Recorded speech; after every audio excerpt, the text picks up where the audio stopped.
This world is such a, and when I say this world, I mean it. I don't mean an ideal sense. I swear, man, we got the ghost of Pac in the studio right now. Man. It's such a, gimme. Step, crush. They try to stop me, man. Look. Everybody back off. Put me down, try and put me down. I'ma hit him up like an outlaw. Combination, hit him with a southpaw. Knock him out in the first round, y'all. Voice of my city like town hall. Round more pounds than stray dogs. I can make it flood in a drought, y'all.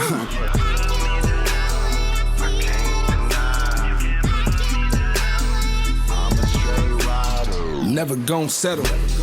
All I do is get better. All I do is get cheddar. Pulling up, blowing pressure. Outlaw shit forever. Yeah. What it do, everybody? You know what it is. It's your guy, EDI, and this is the Outlaw Show. Another edition of the Outlaw Show. Y'all know how we like to do around here. We like to entertain, educate, inspire, give you a little background history. My special guest today, man, I got a former NFL player up in here, turned actor, Stevie Baggs Jr.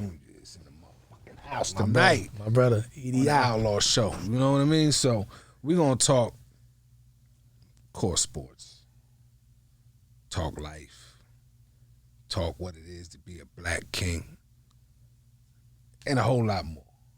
Stevie Baggs, what's going on, man? Bruh, peace and power, Welcome man. to the man cave. Yeah, nah, shit dope, man. The feng shui is amazing. You know, had a little dialogue with you before, man. You living up to the name, EDI mean, you know what I'm saying? And because I know of the history of the late great other EDI mean, Ugandan president, your energy matches what he represented, bro. So I'm just happy to be here, man. And like you say, we about to edutain y'all. Yeah, you know, edutain. Infotain y'all, man. You're going to give you some information and entertain you at the same time. You feel me? So, and it's a pleasure for us to have you. When Alani recommended you as a guest for the show, of course, I was 100% with it. This is, your story is what I like to have on my show. You know what I mean? Journeys, I'm into journeys. And so let's get into your journey. How did it start? Where did it start? Yeah, man, you know, of course, I'm from South Florida, Pompano Beach, Florida, you feel me? It's a very small town down in South Florida, near Fort Lauderdale, Miami area. But we birthed a lot of football greatness, you know. So much football greatness come out of the state. Out of the state. But definitely that southern part. Yeah, it's just ridiculous. But I tell you, you know, I grew up playing football since the age of 7. So I thought that football was gonna be always my end all be all. So I actually, the funny story, my parents got a divorce. So I left Pompano and moved to Orlando. So I left an all black area and moved to like an all white area. In culture shock. Talking about culture shock. But it helped me because it gave me an opportunity to be able to go in any environment and vibe. 100%. If I had to articulate, I'm booming. If I had to go back to the hood, you know, we with it. So no, I know, because just like I was telling you, I left Brooklyn, New York. Yeah, in Minnesota. And went to Minnesota, and it was... Right. Are we in Canada? Exactly. I thought I was in Canada. Exactly, eh? And I played in the CFL too. That's a part of the journey. Yeah. So, yeah, man, like went through, and I broke the Florida State single season sack record. I had 26 quarterback sacks my senior year. Wow. I should have went to any school in the nation. I had the grades, everything. But because I went to an all-white high school and they didn't respect the level of competition, my coaches weren't pushing me the right way, I ended up having to go to a HBCU. So I went to Bethune-Cookman. Now when I got to Cookman, I balled. Like my first 2 college plays was 2 sacks back-to-back. I ended up having 40 quarterback sacks in my career, 3-time All-American. I won the same award as Jerry Rice, Walter Payton, Michael Strahan. I was Black College Player of the Year. Oh, so man, everybody, that's a great company right there. Yeah, like everybody knew I was going to the league, right? But my spiritual maturation. Well, before I get there, I'll say this. So the white high school hurt me going to college, but the black college hurt me going to the league, because the league, the scouts didn't respect the level of competition at the HBCU. Right. And not to mention, is unbelievable. Which is so crazy. Much talent in HBCUs. How could they? When I got to the league and I started playing with some of these guys, and I'm like, it was guys on my team that'll eat these guys' lunch. You feel me? Like crazy. But the most beautiful thing about it, bro, was like when I sat back and like recognized the true journey of it, because it was so many things, man. Bad agents. I had 21 NFL teams show up to my pro day, but I tweaked my hamstring before the combine in my pro day. So my agent told me, don't go, because they're going to try to make you run. I was the strongest linebacker in the draft that year. I came in the 04 draft. I did 225, 35 reps. But my agent told me not to come to the freaking pro day. It was 21 NFL teams at a black college, bro, to see me. I wasn't there. So that kind of blacklisted me. Full circle, though, just looking back, like, I'm thankful, man, because my spiritual maturation didn't match what my talent was. So I really would have lost. I would have lost myself. And now, with everything going with what I do now as an actor, author, a speaker, and entrepreneur, and real estate, and all the things we're doing, I got guys who made way more money than me during our football career calling me, asking me like, man, how have you written 2 books? Man, how you own a restaurant? Man, how you buying real estate? And how are you able to transcend, being greater than the game? And that's, my first book is called Greater Than the Game, because I want to try to teach people how to be greater than the game that society playing on them. My NFL, is newfound life, the Now Forever League. I'm trying to take people to the Super Bowl in the game of life, because at the end of the day, all the distractions lead to destruction. You know what I'm saying? And that's really to me what is going on today. We just caught up in all the distractions. And if you sit still, you're able to really have intuition. It's one of the hardest things for us to do. Sit still. Very difficult, but it's very important, because sometimes you got to make things happen, but most times you don't have to let things happen. If you some real G right there. For real, because if you always in alpha mode, like I tell people all the time, you can have the strongest personality in the world, but the greatest man ain't an alpha man or a beta man. The most powerful man is a sigma man, because I know when to turn my line on and when to turn it off. Hello. Because I if I'm an alpha all day long, I have a fucking heart attack. Right. Yeah, nigga, what's up? Really, bro? You just chill. You see a lion fucking laying down. Most of the time. Take your ass in that den. Especially the male lion. That's what I'm talking to. The male lions don't do shit. The female lions do the hunting. They taking care of the children. Come on, man. The male lion only get up when it's another male lion trying to come. Come in that den. Come in that den. That's the only time he lays up. Now I can roar. Yeah. I'm going to show out. So, learning all of that, bro, as you evolve as a man, you start to understand, and more importantly, understand. Absolutely. What's really happening inside of how you live your life. So let me ask you a question. You talked about your spiritual maturation not matching where you was heading. Yeah. What brought that on? How did you begin to spiritually mature? What event took place in your life that sparked that? It was collective. It was like, I grew up in a Pentecostal church, homie. You know what I'm saying? I couldn't listen to secular music till I was like 10 years old. And it was Luther Vandross and shit like that, you know what I'm saying? But I used to ask questions. I always was asking questions, and then these questions turned into giving me an opportunity to lift the veil and really see what's going on. Oh, a pastor standing in a pulpit, they really pulling you into a pit. Why would it not be called a holy stage? Right? So it's like, I started asking questions about like, Jonah, was he really in the belly of a whale, or was he being swallowed up by his circumstances?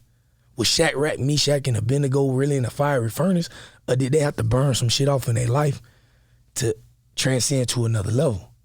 You know what I'm saying? So the allegory and the folklore, because, at one point, it's like if your eye calls you to sin, plug it out. So is that literal or figurative? Right. But okay, on this side, be fruitful and multiply. Does that really mean be fruitful? So I put my phallic inside a woman, or does it mean that I plant seeds in the minds and hearts of man? But if you only taught to look at this shit one way, now you in a box. How can you put God in a box when God created the box? what can your religion do for you that God can't do for you? So then I started asking all these questions, and that's what grew me on the spiritual side, from leaving religiosity and coming to righteousness, leaving tradition and going to truth. So after that, it was like everything else was easy to see. Right. The politics, it's right wing, left wing, one bird. You know, education system. Education, they ain't really educating you. How you leave college with a motherfucking degree, you got a master's degree but no knowledge of the master.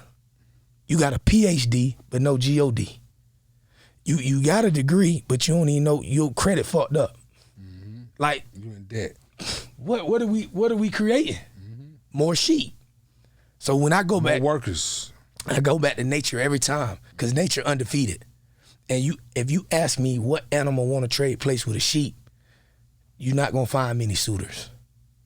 Because we'll push a sheep down right now, cut his neck, and we'll eat for the whole month or the week. But this is what they want to call you. So hold on, man. I started looking at the language. I started getting mentors. I started being open to receive information. Because the more I know what I don't know. So it keeps me open to receive more. Because if I'm just holding on to an ideology based on tradition, and you come try to drop a seed inside of this soil, I can't even receive the seed because I'm holding. Right on. But when I let go, oh shit. Even if the seed is not a good seed, my soil is cool enough to push it out. Right. So it's like take the meat, leave the bone shit. You know what I'm saying? So that's what grew me, bro. Mentors. I gotta harp on mentors because I got a lot of people in my life important. that hold me to a higher standard. You ain't gotta hold me accountable, cause bitch, I know what I got to do. I'm gonna take care of business. But if you see me on some bullshit like, dog, hey, bro, tighten up. Like, bro, you better than that now, Bags. Come on. Right. Like, and I have people in my life that's like that, and I'm so thankful, because when you reach a level of significance in this system, and you get stamped by pop culture, NFL, TV, then people just yes man you sometimes. And So did you choose your mentors or did they choose you? I think it was mutual. I think it was mutual, bro, because you know I mean some of the way I met some of them was like, God, I'm in my restaurant one day, and how I came into the name of Yud-Hey-Wah-Veh Yahweh was like, I'm in my restaurant and a brother walked in with this symbol, which is the Hebrew name of God, on his chest. And I said to him, man, what you know about that name?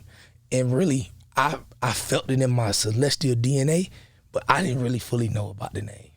And that threw him, because he like, what did this dude know about this name? Boom. So then day one, me and him been locked, and that's been years. You know what I'm saying? But I got a mentor in every area of my life. I got a health mentor. I got a spiritual mentor. I got an economic mentor. Because everybody, you know, it's people that's good with money. I need to find out what's going on here. Right on. Then I had an international mentor. This brother spoke Hebrew, he spoke Arabic, and I found his body dead last February. I found his body, homie, like traumatic. And he has 5 children, some of them like around my age and younger, but I'm the only one that had a key to his house. And when he passed away, man, the people called me, like, his family called me like, you talked to Jabril? I'm like, yeah, last week. Well, we haven't heard from him. So I had to go to the house. When I seen people get shot before, you know, it's hood shit. Is you exposed to this kind of, but when it's something that close and you find the body, rigor mortis, naked, like, you can't unsee that. And it let me know that the layer between life and death is so thin. You know what I'm saying?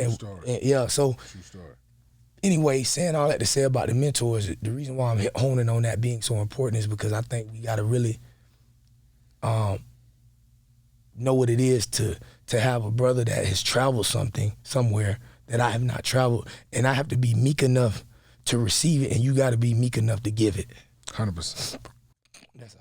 Yep, I definitely agree with you as far as mentors at every stage of life, you know what I mean? And especially the younger guys out here. It's the Outlaw Show. We'll be right back. This world is such a, and when I say this world, I mean it. I don't mean an ideal Swear, sense. man, we got the ghost of Pac in the studio right now. It's such a, gimme. Step, crush. They try to stop me, man. Look, Everybody back off. put me down, try and put me down. I'ma hit him up like an outlaw. Combination, hit him with a southpaw. Knock him out in the first round, y'all. Voice of my city like town hall. Round more pounds than stray dogs. I can make it flood in the drought, y'all.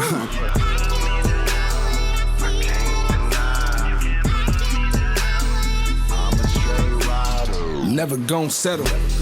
All I do is get better. All I do is get cheddar. Pulling up, blowing pressure. Outlaw shit forever. The Outlaw Show, we back. Segment part 2. Stevie Baggs Jr. Now we ended off talking about mentorship and what it means to have quality mentors in your life. Yo, You do so much though. You wrote 2 books. You're also an actor. We're gonna get into that. But restaurant, what made you get into that? And what kind of restaurant is it? And where is it located? Give us all the business on that. yeah. So I closed it first. I closed it in 2018. I had it for 4 years. It was called Dream Cafe. And it was one of my greatest teachers. And we did coffee, smoothies, wheatgrass sandwiches, pastries, hookah. You know what I'm saying? We had open mic nights. Like I had a few people come through there that would perform and ended up getting signed and getting opportunities in the music business. Nice. And, you know, it was a beautiful thing, you know. And we used to have something called Conscious Conversation every week, too, where people just came and we broke bread and fellowship and was building on economics, on health, on politics, on, you know, and I call it the 5 power structures: political, economic, education, social, and spiritual. Those are the 5 power structures we under. So anyway, it was a dope experience and I learned a lot. The biggest thing I learned is that you don't manage people, you manage your system when you're in business, especially when you have a brick and mortar. Because if you try to manage people gonna come and go. But if you manage your systems, I can plug anybody into that system if they can fit. So Dream Cafe was amazing. It was an amazing thing. People asked me to open another spot up like that in Atlanta all the time because it was a missing space. It was like one of those spaces where it was like a conscious center for the people, you feel me? And people felt good to come there, do their work, grab them a little hookah, get some coffee, get some wine, kind of just chill. And, you know, they felt like it was a genuine space. And I used to let everybody write their dream on the wall because, you know, you write the vision down and make it plain, you know? Power in the pen. Yeah. Absolutely. All right, so you closed that down, and then you, like you was telling me, acting just fell into your lap. Yeah. I was in 2012, I had got released from the CFL. I was the highest paid defensive player in the league. And I was waiting on a call. This before I got picked up by the Ravens. This is wild shit. I'm waiting on a call from a team, from agents and all that. But one of my buddies, he's like, bro, you got to come out. They looking for real football players to be extras on this show. I'm like, bro, I'm not about to be no extra, man. Like, my little brother used to work in TV film when we were young in Florida. And I did some extra work with him before. I'm like, bro, I'm not about to be standing around being in the background all day. Right? It's very... You know about extra work, man. Yeah, it's a very thankless job. Yeah, you got to be... The best way to describe it. Yeah, and I even changed it from extras to background actors because they really are acting. And I don't like when people who like now that I'm speaking roles and I'm series regular, I always treat background actors with respect, and I go in there and holler at them because, you know, I've been there before. Even though I played ball and made money, it's still I was a background actor. You gotta start somewhere. So I got a shot, bro. Like my first or second day on set, they stood me right next to the main football guy, the main character. I think his name is Makad Brooks. And then the producer asked me after that day, hey, would you like to read for a part? Boom. I'm like, yeah. So I read for the part, and bro, the rest is history. But after I did Necessary Roughness, I went and signed back into the league. I went to the Ravens, boom, boom. I tore my quad.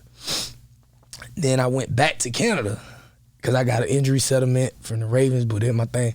Then I went back to CFL, but my leg was still messed up, so I couldn't really get right. When I played my last season in Canada, when they released me, my first week back in Atlanta, I got a speaking role on a Tyler Perry show called For Better or Worse. So then I'm like, damn, I'm booking like that. So I just started taking it serious, and I started booking commercials, boom, boom, boom. But then I opened my restaurant. So I was taking it. I was like, this acting shit must be sweet, but really it's not. Like I was just I was just caught in a fortunate situation. Right. And I would get a 1-page audition and not even do it because I'm too busy with the restaurant, inventory, payroll. You know what I'm saying? Yeah. One of the employees ain't show up. Now I got to go make smoothies and shit. You know, man. The beautiful thing about it was, like I said, when I closed the restaurant and I got back into TV film, like now, man, I've been so fortunate to get booked on some really amazing projects, and you know it's been dope. And I've been able to get booked and not have to compromise who I am and what I stand on. Which is period. Always, you know what I'm saying? Which is always a blessing in Hollywood. Yeah, exactly. And you know, say. So no acting lessons, no. Bro, I probably been to less than 10 acting classes in my whole life, and I've been on. I'm in Cobra Kai. I'm in Ruthless. I'm a series regular in Ruthless. It's a Tyler Perry show called Ruthless. I'm in The Game. The Game just came back out with a reboot on Paramount Plus. I'm in that. I'm in Underground Railroad with Barry Jenkins. I just filmed a movie out here called 80 for Brady. Bro, I'm in a scene with Jane Fonda, Rita Moreno, you know, Sally Fields. Like, it's people who've been acting their whole career, never got a chance to be in a scene with these people. You know what I'm saying? So that's how I know it's bigger than me, because I didn't get into this to really be like The Rock or some shit. I got into this so that I can use my platform to help change the way people think. Yeah. You know what I'm saying? And you ain't got to think like me. I just want you to think like me. Period. I decided to think. That's what changed my life. Right. So it gives you an opportunity to really like, cause people don't fuck with you till you get stamped by pop culture. Mm-hmm. Unfortunately, if I don't have something European on me, you're not gonna respect me. Mm-hmm. If I got a Nissan Frontier 07, it got like 300,000 miles on it. When I pull up in that, people treat me way different than when I pull up in that Bentley. Of course. But I'm a walking Bentley. I ain't got to drive one. Yeah. But because you only see the outside. Yeah. So the thing is that if you ain't got a European car, European money in your pocket, because I don't see nobody that look like us face on it, so European money in our pocket, European degree on your wall, or even a European woman, no shade, some people not going to respect you. Mm-hmm. And unfortunately, most of those people are the people who look just like you. Because, see, every one of your color is not of your kind, and every one of your kind is not of your color. And skin folk ain't always your kin folk. So it's not about black and white. As the OGs say. Yeah, it ain't about black and white. It's about darkness versus light, wrong versus right. Mm-hmm. So when I found that out, I was able to really like lock in on the importance of just looking at things from a spiritual perspective. Because COVID made it seem like we were socially distant. We already been socially distant, but now we're spiritually distant. See, like we fighting against STDs, spiritually transmitted diseases, because the spirit is so fucked up. The spirit is inverted. Everything is opposite. Men act like women, women act like men. Everybody's not walking in their divine nature. Balance in nature. So now Mother Earth got to purge. That's how you get pandemics and things of that nature. Mother Earth got to purge. Balance. No doubt. And so, speaking of NFL and sports, I recently watched Magic Johnson's new documentary on Apple TV. I recommend everybody out there check it out. It's very, very inspirational. Like I said, I'm into journeys, and Magic Journey is one of epic proportions, especially what he ended up doing in business. And one of the things that he said that struck me was that, you know, people didn't even respect him at first when he got into business. He had to prove himself. They just looked at him as another jock with some money to spread around, and you know what I mean? But he had to really take it seriously, and he had to turn off Magic and just be Irvin. Right. Talk about that, if there's anything similar in your life to that as well. You know, and people you know, looking at you as just another jock and not taking you serious when you're trying to spread your wings and fly in another direction. No, I think that's a very profound question. I always tell people, I'm an octopus. You know what I'm saying? I think in life people should be an octopus, meaning like an octopus, certain species of them got 9 brains and 3 hearts. So it's like, if you try to take my mind, I got another one. If you try to break my heart, I got another one. And if you cut off one of my streams of income, so I had 8, now I got 7. And that's why I say I'm an actor, author, speaker, activist. You know what I'm saying? I'm a father, I'm a mentor, I'm a mentee. Like, at the end of the day, the multiple things that you can do and seeds that you can plant in life, one of these is gonna create a harvest. Society tells you that you only gotta do one thing. Or you're a basketball player, Irving Magic Johnson, so you stick there. Yeah. But when you recognize that, I recognize that if I could be a 1%er in NFL, it's only 2,300 players between the NFL and CFL in the world. It's more billionaires in the world than it is NFL and CFL players on the roster for each year. So if I could do that, I can go into acting, I can go into speaking. So I make most of my money as a speaker. I speak all around the world. So my main thing is to help change the thinking of people. So the books and all that were like byproducts of my passion for literally investing in something in somebody's soul. You know what I'm saying? Like, So did the books come first, or did the motivational speaking come I was speaking since high school and college, because I've always been boisterous. I've always been passionate. So I was always the captain on the team. I'm always that one firing everybody up, and speaking just kind of was natural. But then when I started really having something, knowing what I was speaking about and having something to really say, it made it more palatable, because people felt that shit. It's like when somebody write a song and you know what they saying because you went through that too. Like, so I've learned to go in front of any of my audiences and I got to read the room and like, okay, I'm speaking to some little thugs from this high school, and I know I got to come at them with a language they gonna understand. If I'm at a multi-level marketing business, meaning I have to come at them with a level they're gonna understand. Right? But a lot of people don't do that, and that's what I'm saying. Even in speaking, people tell you, man, if you just stuck to speaking, if you just stuck to acting, if you just stick to... Oh man, I've heard it all before. So I can identify with that.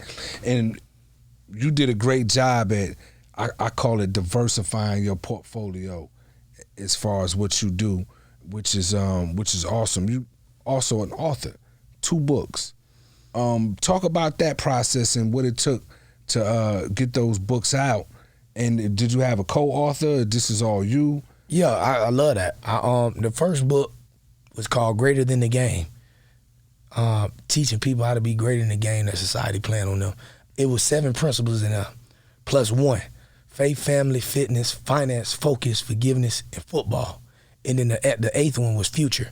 And my premise was, if you had balance in all those 7, your future was gonna be amazing. So football was my 7th F. Music could have been your 7th F. You know what I'm saying? Whatever, So anyway, Greater Than the Game was just like telling my story, but also giving people these principles on how I use my adversity and turn it advantage. I use testimony, message, tragedy, triumph. You know what I'm saying? So I was able to show people that. But then my second book is called Woke. Woke is a dictionary for the conscious mind. And I hate the way how people nowadays look at the word woke. It's like motherfuckers play it like it's a joke. Like, it's like being aware is some bullshit. Like, you know what I'm saying? Oh, you're woke. Like, it's too many people sleep. It's too many people being the walking dead. Yeah, they took the woke shit and they put their own spin on it. Because that shit started within the culture, our culture, and we understood what it meant and what it meant for us. And then, society took it and put their own spin on it. I just seen the emoji, and you can edit this if you have to, with a man pregnant. And they said this is a woke update. So, okay, that's what I'm talking about. So, woke has been made a joke now to me. And so in a lot of ways it has. So my book is just helping people understand the power of conscious language, numerology, etymology, linguistics, and how these words that we speak can either keep you in bondage or get you to liberation. Like, I don't even call myself black, because if you take the B off of black, it's lack. And we be in lack of information, we be in lack of unity, we be in lack of power because we've allowed every other entity, every other culture to tell us how we're supposed to live when in fact you're the only people in the world who hell grow up to God. Everybody else hell grow down. You're the only people who heal from the sun. Everybody else gets killed from the sun. But you still have not been able to see your divinity because you've been told since kindergarten you was a slave. You know what I'm saying? I know that the people in America that are melanated are the most influential people in the world because I went to speak in Africa and I seen niggas with gold teeth and sagging. And you ain't get that from the village. You got that from the hood. Mm-hmm. Right? So it's like, when I see that, I know my power. When you see white women used to beat our women to the BBL, now we beat them now. Everything's inverted. White women used to want your lips and hips. Now you going to get some, what are we doing? But we don't have these conversations and we're not real enough and we're not transparent enough to be able to even receive it when it's coming from a place of love because, nah, you ain't gonna tell me what to do. I'm doing it for me. Okay, it's cool, you doing it for you, but you got children looking at you. You got an example that you're setting. And ultimately, bro, long story short, anything that separates you from nature, separates you from God. That's where I'm at. There it is and there it was. It's the Outlaw Show. We'll be right back. This world is such a, and when I say this world, I mean it. I don't mean an ideal Swear, sense. man, we got the ghost of Pac in the studio right now. It's such a, gimme. Step, crush. They try to stop me, man. Look, Everybody back off. put me down, try and put me down. I'ma hit him up like an outlaw. Combination, hit him with a southpaw. Knock him out in the first round, y'all. Voice of my city like town hall. Round more pounds than stray dogs. I can make it flood in a drought, y'all.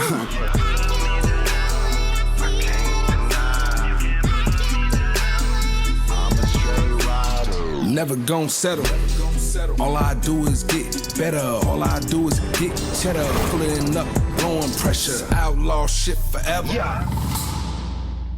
Yes, Sirski, it's the Outlaw Show. We back. Stevie Baggs is in the building having great conversation, man. He dropping jewels all over the place.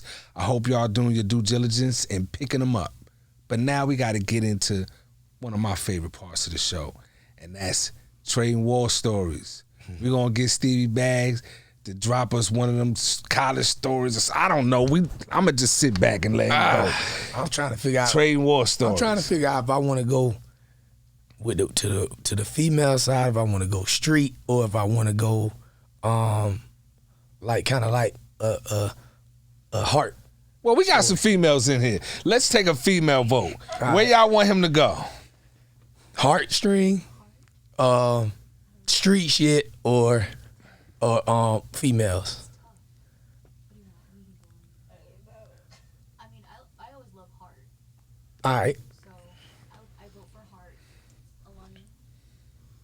heart. Let's go. I got it. There it is. So, I'm gonna tell you this war story. When I left, Detroit was my rookie year in the NFL. They sent me to NFL Europe. I came back from Europe. I messed up my shoulder, whatever. I ended up signing to Jacksonville Jaguars. Messed up my knee. Practice squad. They cut me. So then I go to Canada. So I go to a city called Winnipeg, Manitoba, which is right above where you stayed. Winnipeg is a very great city. I had a lot of fun in Winnipeg. Winnipeg is a great town. I will tell you this. My first year in Winnipeg, I'm on practice squad the whole year. Now, mind you, and when you on practice squad in the league, you making like $5,000 a week. So you doing your thing. Like, you ain't like balling, but you can live. Ain't nothing to sneeze at. Right. So, Brody, crazy story. I bring my Range Rover up there. I'm on practice squad in Canada. I'm making $500 a week. Canadian turned into $423. $500 a week. From 5 bands to 500. So I'm NFL is 5 bands. CFL is 500. The acronym for NFL is niggas for lease. The acronym for CFL was can't fund it league. They can't fund it. Anyway, so I'm on the whole year practice squad. I play like 4 or 5 games, whatever. So the next season, bro, the reason I'm giving you this, I meet a guy in my first season. He's like a referee. And he has the balls, he runs them back in, but he works for the CFL. It's like kind of like a referee. And we meet. He saw my talent. He knew I should have been playing. He kind of was feeling sorry for me, so we'll go eat out sometimes and boom, boom. So then, bro, my second year there, I go back to Winnipeg, and I should be starting at this point. They put me on practice squad, so another team picked me up, Edmonton, Eskimos. I went to Edmonton, where Warren Moon played. After a few weeks out there, I think I was there for like 5, 6 weeks, I get cut. Winnipeg bring me back. Now they're not paying for my hotel no more. So I'm literally living in my fucking Range Rover, bro, in the CFL, and going to practice, going to the facility early. I'm living in my car. This dude who I met, Cesar Sacco, he said, man, you can come live with me and my family. Bro, he has 2 beautiful daughters. I'm like 23, 24 at that time. I'm trying to hit everything walking. His daughter's like 2 years younger than me. He invites me into his house with his daughters and his wife. He only knows me from us having lunch every so often. Like, I would never do no shit like that, period. And that's how I know it was a divine connection. Italian guy, love you, Caesar. Him and Cena, man, they brought me in, bro, and I was able to stay with them the whole year. You know what I'm saying? And I saved my money. I was able to, you know what I'm saying? Yeah. Get close to a family, and it almost brings tears to my eyes thinking about it, man, because I know it would be very difficult for me to do that. Yeah. Oh, yeah. That's going to be very difficult for me to do. Yeah. But, you know, when the spirit calls on you, you got to do it. You got to do what you got to do, man. And that's a great story right there, man. Yeah. I got to give a round of applause for that, because you don't see that. You don't see that in society, man. You know what I mean? Right. And like you said, man, he had 2 daughters that's not around your age. It's a lot that can happen. Come on. But I think he saw something in you that made him say, this is the right decision for me and my family. Bingo. And it was all love, man. So I don't know what kind of story you gonna have to compete with that, but I'm willing to hear it. Oh, this is only for the guests, man. Oh, all right. Nice try, though, Stevie. I tried to get him, y'all. I tried to pull it out of him, y'all. But I got plenty of them, but we ain't got enough but time. I will it's all say about this. you today. I will ask you this, bro. Like, Tupac has always been one of my favorite artists of all time. He's my favorite hip-hop artist of all time, but one of my favorite artists. And for the reasons of what we were talking about during this whole conversation, I think he showed his passion on his sleeve. He stood up for the people, and he fucked up too, right? But the most important thing I loved about him, he was genuine.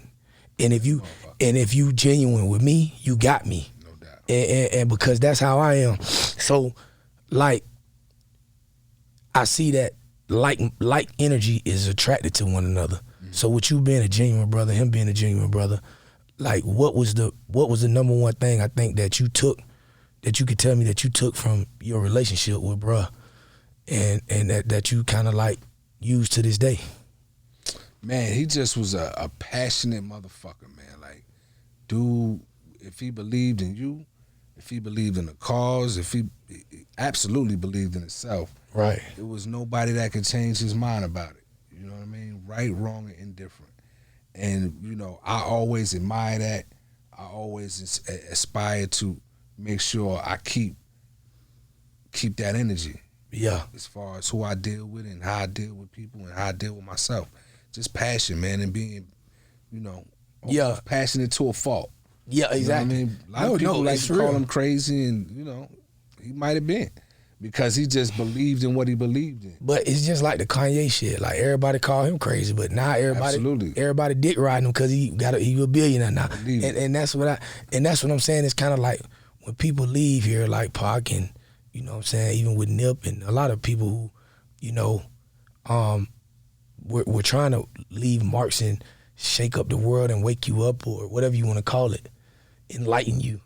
You don't appreciate it, you know what I'm saying, until it's gone. But then the things that they were saying is timeless. Absolutely. You know? Absolutely. And the Wake Me When I'm Free exhibit is going on right now downtown LA, and I recommend everybody get down there and check it out because, movies and documentaries and even the music will definitely give you a glimpse about who he is, but this exhibit specifically will just give you the journey from beginning, what kind of made him and created him. Wow. And, that motor, he was always creating, he was always doing multiple things. You know what I mean? He would not be boxed in as just a rapper or an actor. He was like, yo, I'm gonna do it all. I'm gonna open restaurants, I'm gonna write scripts, movies. And unfortunately he didn't get a chance to complete all of that, but you can see, the trajectory of where he was going. Absolutely, and you can, hopefully be inspired by it. Like, we were definitely inspired by having you here on our show today, man. Bro, the pleasure's all mine, man. I appreciate the hospitality, man. And so what's next, man? Before we get out of here, what's next? I also want you to give everybody your social media and links or whatever you got. We'll definitely post for the people. Nah, I appreciate that. Yeah, y'all can follow me everything. Instagram, Snapchat, Twitter, Facebook. It's at Stevie Baggs, and it's unfortunate because a lot of people got Instagram, Snapchat, Twitter, and Facebook, but they won't put their face in a book. Hey, man. I ain't gonna, let me stop. But anyway, I'm reading 2 books right now, so I ain't. Nah. But I'm just. That's I'm just the fact, though. No, it's real. That's it's the real. fact. And I need to do better as somebody who's an author. I do need to go read more too, to be honest. But I will say this, because you asked me about following the followers. I don't need no more followers. I need supporters. So if anybody really wants to support, even on my YouTube channel, I'm talking about stuff like the conversation that we had. I dig deep into health and wellness because I feel like our people really, really are suffering from health and wellness. You know what I'm saying? Like a lack of really, truly connecting to the farm instead of the pharmacy. You know what I'm saying? So yeah, I'm on all that, bro, and I appreciate you for having me, man. The hospitality was amazing. Everything was dope, man. So I appreciate the love. Man, it was definitely a great conversation, man. Your energy, your information that you got for the people, I think is very much needed. We here at the Outlaw Show gonna do our best to spread this interview all over the place because I know people need to see it. And the health and wellness part of it. Any tips you can give people before we get out of here? I might just make this a whole separate segment. Yeah. But any fitness tips you could give the people? Myself, I'm on a fitness journey right now that I started over a year ago. So I would love to hear, because I seen you on the gram and you go in. Yeah. And I think, the working out, if I would tell people, working out and fitness training is just icing on the cake. The most important thing you have to do is consume proper bioavailable nutrients. Bioavailable meaning from the earth. Not something that's GMO, because if it's GMO, it's genetically modified, so it's going to modify your genetics instead of keep your genetics intact. The number one cause of death in the world is sleep deprivation. So sleep deprivation causes heart attack, heart disease, heart failure, but they only tell you that the number one killer is heart attack. But everybody tell you, man, sleep when you dead. I got to get the bag right now. Fuck that, sleep when you're dead. What I'm telling people is that, no, you can't, it's not sleep when I'm dead. You gotta take care of what you gotta take care of right now. Because Steve Jobs died at 56. He was worth $9 billion, homie. He couldn't even pay somebody to rent his cancer with $9 billion. So sleep deprivation, hydration is number 2. Your body made of 70 to 80% water. If you don't consume what you made of, you crazy. You know what I'm saying? We'll go drink lean, we'll go drink alcohol, we'll go drink Kool-Aid and sodas and whatever, and don't sip on no water. Third thing is, you gotta get outside, especially melanated people. You gotta get outside and connect with the earth. Even if you take your mother freaking shoes off and get grounded in the grass or just walk, man, and connect with earth. Mother Earth will heal you. You know what I'm saying? We gotta do that. So sleep deprivation, hydration, and get out there in nature. Because rest, man, the rest is sleep deprivation. So I should say rest, hydrate, and then get out in nature. But yeah, you got to get your rest, man. And imagine if we had a commercial. If I gave you $1,000 every time you seen a commercial that said, "Hey E, go get more rest, drink more water, and when I come back and see you next year, I won't owe you no money."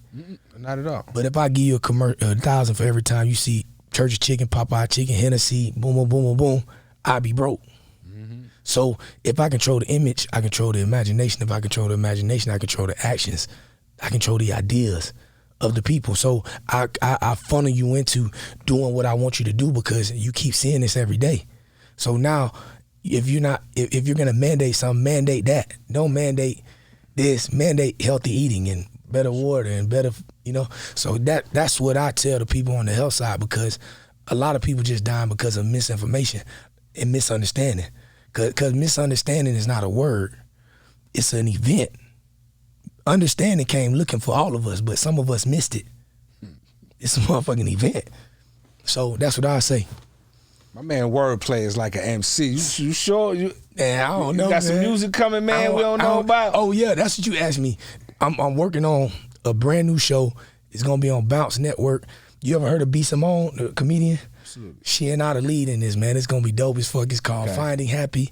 It's gonna be out in September on Bounce, man. So y'all check it out. That's Congratulations on that. We gonna check that out. Yeah. Stevie Baggs on the Outlaw Show. Peace and power, love and light. We'll see y'all next time. This world is such a, and when I say this world, I mean it. I don't mean an ideal I swear, sense. man, we got the ghost of Pac in the studio right now. Man. It's such a, gimme. Step, crush. They try to stop me, man. Look, Everybody back off. put me down, try and put me down. I'ma hit him up like an outlaw. Combination, hit him with a southpaw. Knock him out in the first round, y'all. Voice of my city like town hall. Round more pounds and stray dogs. I can make it flood in the drought, y'all.